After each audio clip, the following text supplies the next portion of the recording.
తాకట్టులో ఉన్న బంగారాన్ని విడిపించి ఆ రోజు ఆన్లైన్ రేటుకే మేము కొంటాం. Sharma gold company. నమస్కారం, వెల్కమ్ టు సుమన్ టీవీ.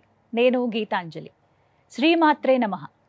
అమ్మవారి అనుగ్రహం పొందడం అంత సులువైన విషయం కాదు అంటారు చాలామంది. మనలో చాలామందికి అమ్మ మమ్మల్ని అనుగ్రహిస్తే బాగుండు, ఏం చేయాలనే తపన ఉంటుంది. కానీ అందరికీ సాధ్యమయ్యే విషయమే కాదు, దానికి ప్రత్యేకంగా కొన్ని మార్గాలు ఉన్నాయి అని అంటున్నారు శ్రీ శ్రీ శ్రీ ఆదిత్య పరాశ్రీ స్వామివారు. గురుగారు నమస్కారం అండి. నమస్తే. తాయితులు సంథింగ్ అది కట్టుకుంటారు కదా, వాటి వల్ల ఏమన్నా ఎఫెక్ట్స్ ఏమన్నా ఉంటాయా? మొదట తాయిత్తు నిర్మాణం చేసే విజ్ఞానం ఉండాలి. ఇప్పుడు ఏదో కట్టేస్తున్నారంటే నేనేం చేయలేను దానికి. తాయిత్తు నిర్మాణం వెనకాల మనకు మంచి క్లారిటీ ఉన్నది. తాయిత్తు ప్యూర్ కాపర్దై ఉండాలి, సిల్వర్దై ఉండాలి, పసిఫిక్ ఆఫ్ మెటలైజేషన్తో కూడి ఉండాలి. ధాతు శాస్త్రాన్ని అనుసరించి తాయిత్తు నిర్మాణం కావాలి. అందులో నిక్షిప్తం చేసే మంత్రం కరెక్ట్ ఉండాలి. మంత్రంతో పాటు దానికి ఒక పొటెన్షియల్ ఎనర్జీని ఇచ్చేటటువంటి ఔషధాలు వేయాలి, వేర్లు, కొన్ని మూలికలు, కొన్ని పసర్లు వేసి నిర్బంధనం చేసి దాన్ని అభిమంత్రం చేసి కడితే ఎక్సలెంట్గా పనిచేస్తుంది. ఎందుకు పనిచేయదు? అయ్యో, ప్రాణం లేని రాళ్ళే మనకు పనికొస్తున్నప్పుడు అది ఎందుకు పనిచేయదు?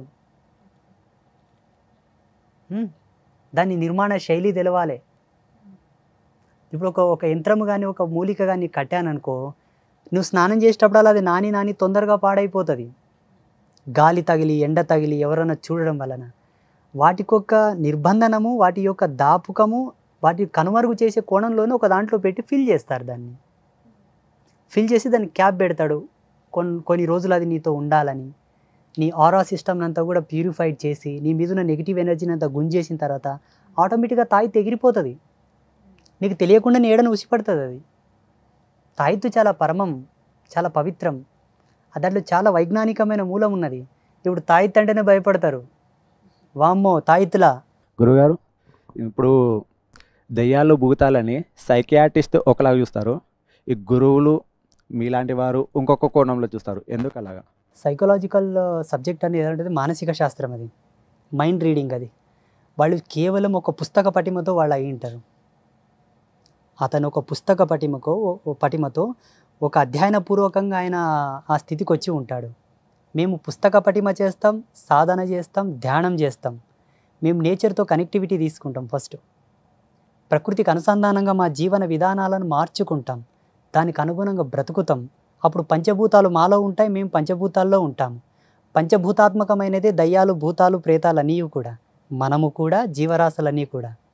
అన్నప్పుడు మా పట్టు ఎక్కువ ఉంటుందా, వాళ్ళ పట్టు ఎక్కువ ఉంటుందా? ఎంతోమంది వస్తారు మన పీఠానికి, మానసిక పరివర్తనం సరిగా లేని వాళ్ళు చాలామంది వస్తారు మనతోనికి. మేము ఆల్రెడీ సైకలాజికల్ ట్రీట్మెంట్ కూడా చేయించామండి, మేము డాక్టర్లను సంపాదించామండి అని రిపోర్ట్లో సహా వస్తారు మాతోనికి. అంటే ఒక సాధువు యొక్క హీలింగ్ పవర్ ఎలా ఉంటుందంటే ఎన్నో అద్భుతాలను తీసుకొస్తుంది. ఆయన టచ్ అనేది ఎలా ఉంటుందంటే ఆయన హీలింగ్ పవర్ చాలా అద్భుతంగా ఉంటుంది, ఎన్నో అద్భుతాలు జరుగుతాయి. కానీ ఆయన కరెక్ట్ సాధువు అయితే, ఆయన పరిపూర్ణమైన నిష్ణాతుడైతే, ఆడంబరమైన సాధువు అయితే, ఇప్పుడు ఆయన సాధువు ముడితే ఏం కాలేదు కదంటే నేనేం చేయలేను దానికి. బోర్డులో కరెంట్ ఉందంటే ఏలు పెడితే షాక్ కొడుతుంది, లేకపోతే ఆ స్పిరిచువల్ పవర్ ఉండాలి ఆయన లోపల, ఆ ధ్యాన శక్తి ఉండాలి, ఆ యోగ శక్తి ఉండాలి, ఆ మంత్రశక్తి ఉండాలి, ఆ తపస్సు ఉంటే అద్భుతాలు జరుగుతాయి. గురుగారు, ఒక చిన్న సందేహం అండి. మీ చేతి వేళ్ళు గమనించాను, ఉంగరాలు అంటే వెండి అలాగే కాపర్ తోటే ఉన్నాయి, బంగారం ఎక్కడ ధరించలేదు మీరు. కానీ అవి కూడా చాలా ప్రత్యేకంగా కనపడుతున్నాయి, బొట్టన వేలుకి పెట్టుకున్నారు. ఏమిటండి విశేషం? అంటే మేము కొన్ని తాంత్రికమైన ప్రక్రియలు చేస్తూ ఉంటాం. తాంత్రికంలో జపం చేయడానికి ఒక అనుష్ఠాన పద్ధతి ఉన్నది. చూపుడు వేలి మీద జపం చేస్తే ఒక రిజల్ట్, మధ్య వేలి మీద, అనామిక వేలి మీద, చిటికన వేలి మీద. ఈ చిటికన వేలుకున్నటువంటి ఈ ఉంగరము ఒక విధమైన మంత్ర దిగ్బంధనం అయి ఉన్నది. మనకి ఎండిలో ఉండేటటువంటి, సిల్వర్లో ఉండేటటువంటి సహజ శక్తి, ఎండిలో ఉండేటటువంటి ధాతు పుష్టి వేరే మెటల్స్లో లేదు. ఎండి వలన మన శరీరానికి ఎన్నో ప్రయోజనాలు ఉన్నాయి. పురుషులకైతే చాలా, మహిళలకు వాళ్ళకు వచ్చేటటువంటి గుప్త రోగాలు ఏవి కూడా రావు వెండి పే మీద ఉంటే. అంటే సర్వసామాన్యంగా వీటి ధరించడం వలన ఎన్నో నెగిటివిటీస్ పోతూ ఉంటాయి. అవి ధరించని వాళ్ళు మళ్ళీ ఆ నెగిటివిటీస్ పోగొట్టుకోవడానికి హాస్పిటల్ వెళ్ళాలి, ఆ గోళీలు మింగాలి, మందులు మింగాలి, వాటి వల్ల సైడ్ ఎఫెక్ట్ రావడం, మళ్ళీ ఇంకోటి జరగడం. మేము చేసేటటువంటి తాంత్రిక ప్రక్రియలు ఇవి మాకు సపోర్ట్ చేస్తాయి బాగా. మా శరీరాన్ని స్వస్థత పరుస్తూ మమ్మల్ని ఎప్పటికెప్పుడు జాగృతం చేసుకోవడానికి తోడ్పడుతూ ఉంటాయి, మంత్రయుక్తమై ఉంటాయి ఇవి. ఈ బొటన వేలుకి ఎందుకు పెట్టుకున్నామంటే యోని ముద్ర వేసేటప్పుడు మాకు మంత్ర ప్రేరేపకంలో పనిచేస్తావు అవి. ఈ నాడి మీద ఈ సిల్వర్ ఆడడం వల్ల గుండె యొక్క ఉభయ కోశములు ఎప్పుడు కూడా జాగృతమై ఉంటాయి. ధ్యానం చేసేటప్పుడు మాకు తొందరగా సమాధి స్థితి వస్తుంది.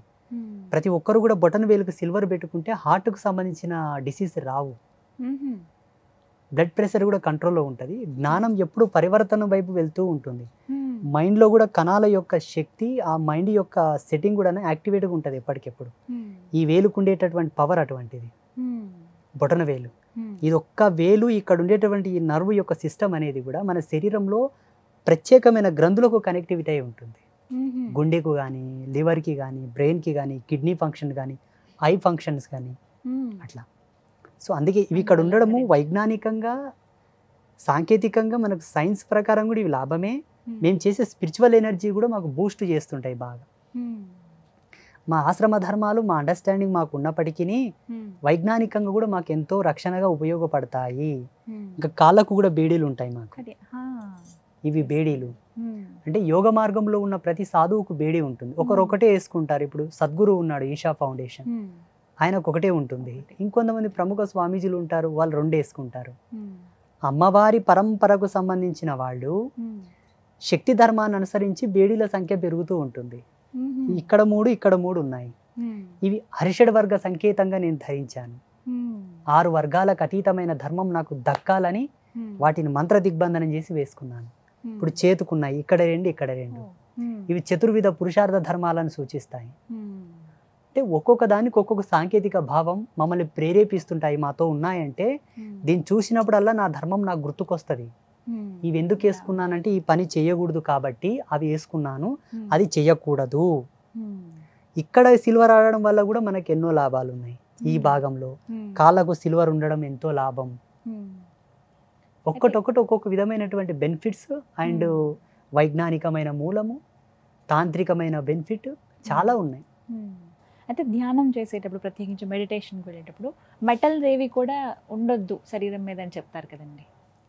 అది వాళ్ళకు తెలిసినటువంటి నియమావళి, వాళ్ళ యొక్క అనుభవం. ఉండొచ్చా అలా అసలు బంగారం కానీ వెండి కానీ ఉంటే? ఆ కాలం ఋషులకు కుండలాలు ఉండేవి. మరి కుండలాలు దేంతో వేసుకుంటారు? ఆ కాలం ఋషులకు కంఠహారం ఉండేది, దేంతో వేసుకునేవాళ్ళు? ఆ కాలం ఋషులకు కూడా బేడి ఉండేది ఎడమ కాలుకి. చాలా మంది ఋషులకు ఉన్నాయి బేడీలు. చాలా మంది ఋషిపత్నులు, ఋషికన్యలు కూడా ధ్యానం చేశారు. వాళ్ళకు కూడా సహజమైన అలంకారాలు ఉంటాయి. షోడశ అలంకారములు ఉంటేనే పరిపూర్ణమైన ముత్తైదువ, పరిపూర్ణమైన స్త్రీ ధర్మం.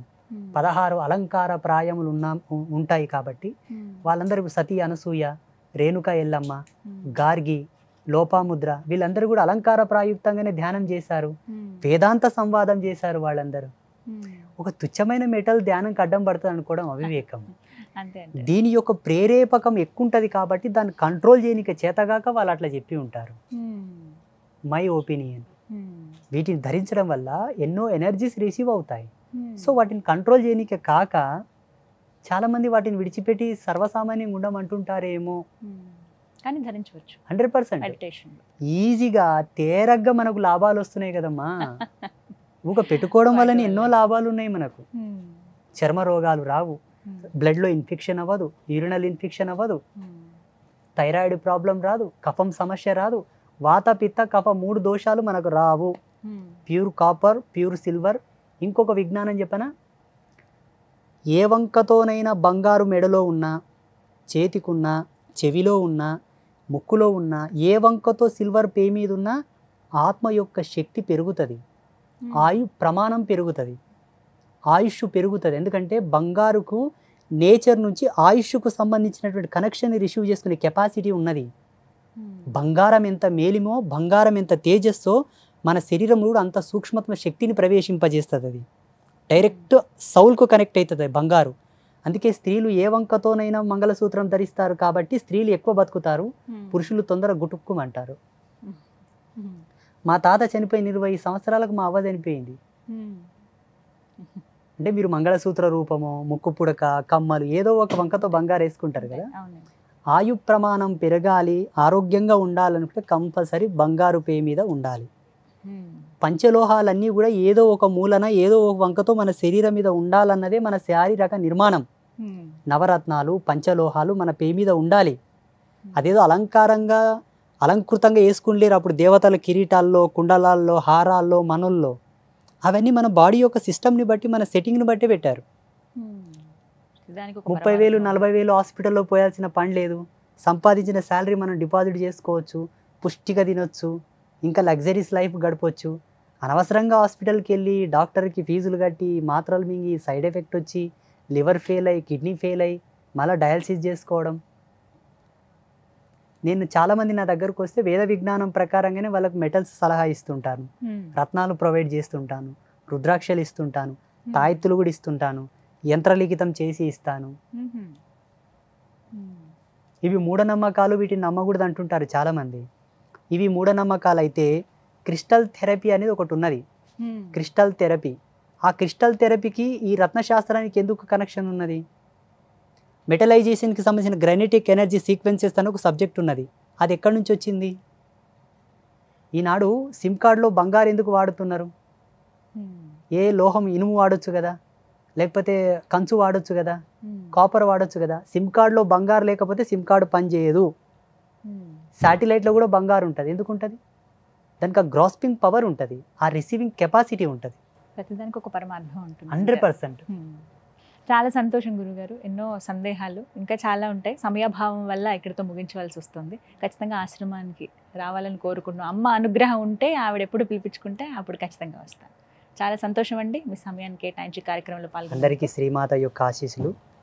ఇలాగే ప్రశ్నించేవాడు జ్ఞాని, చెప్పేవాడు జ్ఞాని కాదు. ఇది తర్కశాస్త్రంలో మనకున్నది, మన హిందూయిజంలో. ప్రశ్న వేసేవాడు జ్ఞాని, చెప్పేవాడు కాదు. ఈయన సంవాదకుడు, అడిగేవాడు ఉదాత్త బ్రహ్మ. ప్రశ్న వల్లనే సమాజం చాలా పరివర్తనం వైపు వస్తుంది. ఇంకా మంచి ప్రశ్నలు రాయండి, మళ్ళీ టైం ఇస్తాను, నేను మళ్ళీ వస్తాను. చాలా సంతోషం అండి. నమస్తే. శ్రీమాత్రే నమః. అందరికీ థ్యాంక్స్ అండి. నమస్తే. సుమన్ టీవీలో మీ పర్సనల్ అండ్ బిజినెస్ ప్రమోషన్స్ కోసం కింది నెంబర్కి కాంటాక్ట్ చేయండి.